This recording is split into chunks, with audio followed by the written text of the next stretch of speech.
नमस्ते दोस्तों, मेरा नाम है अंजनी सिंह बघेल और आज की इस बातचीत का मुख्य विषय पर्यावरण में बढ़ने वाली निरंतर गर्मी के प्रति संबंधित एवं समर्पित है।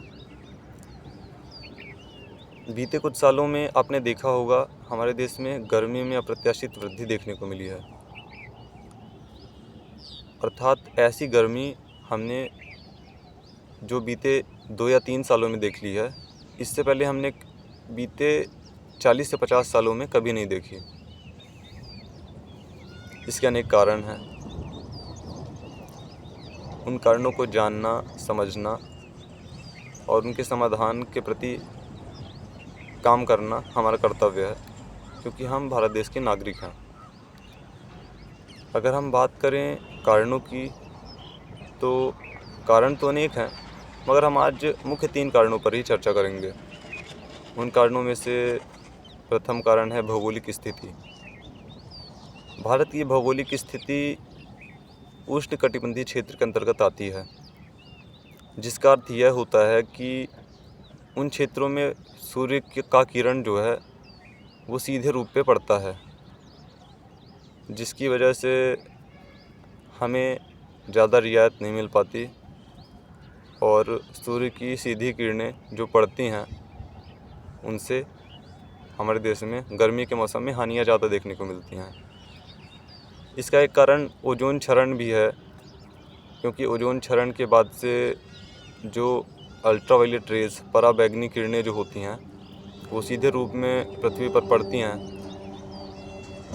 जिससे कुछ हानियाँ अधिक मात्रा में भारत को सहनी पड़ती हैं, क्योंकि भारत का अधिकांश क्षेत्र, जैसा कि मैंने बताया, उष्णकटिबंधीय इलाकों पे ही आता है। अगर हम इसी क्रम पे आगे बढ़ते हैं तो दूसरा कारण हमें देखने को मिलता है ग्लोबल वार्मिंग में निरंतर वृद्धि। और ग्लोबल वार्मिंग को समझने से पहले हमें ग्रीन हाउस गैसेस को समझना पड़ेगा। ग्रीन हाउस गैसेस वो गैसें होती हैं जिसकी वजह से ग्लोबल वार्मिंग में वृद्धि हो रही है। उन गैसों के अंतर्गत आती है कार्बन डाइऑक्साइड, नाइट्रस ऑक्साइड और मीथेन गैस।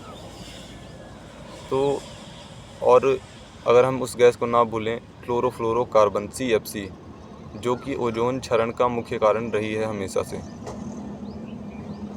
तो क्लोरोफ्लोरोकार्बन गैस जो है, उस गैस के उत्सर्जन का कारण रेफ्रिजरेटर्स, एयर कंडीशनर, इन चीज़ों का ज़्यादा मात्रा में उपयोग होना ही है। तो इसी सूची में अगर हम आगे बढ़ते हैं तो हमें तीसरा कारण देखने को मिलता है, और वह है शहरीकरण का विस्तार। बीते 40 सालों में, 40 से 50 सालों में अगर हम बात करें, हमारे देश में शहरीकरण में बहुत ही अधिक मात्रा में वृद्धि देखने को मिली है। पहले के ज़माने में भारत का अधिकांश क्षेत्र गांव ही हुआ करता था, लेकिन जिस प्रकार से कंपनियां, उद्योग में वृद्धि हुई है, उसी प्रकार से भारत में गांवों से लोगों का पलायन शहरों की तरफ अधिक हुआ और लोग शहर में रहना पसंद करने लगे। और शहरों में रहने के कारण वहाँ बिल्डिंगों और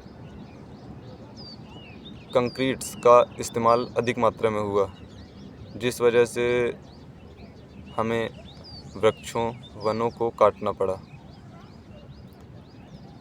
और वृक्षों के कटने के कारण जो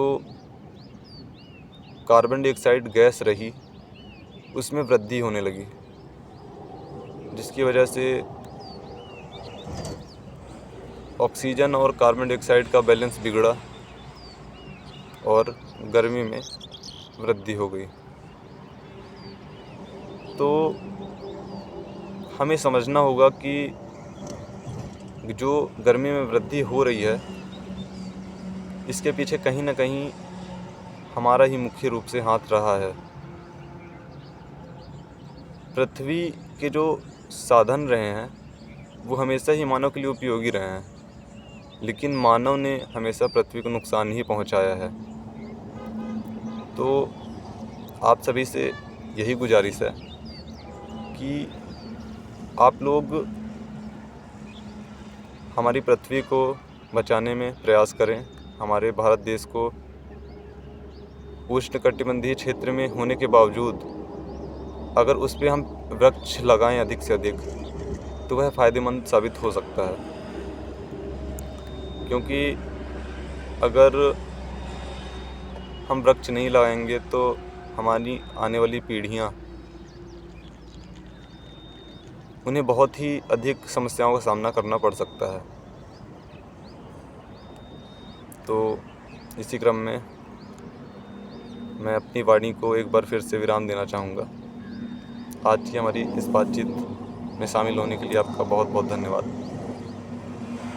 मिलते हैं अगली चर्चा में, तब तक के लिए जय हिंद।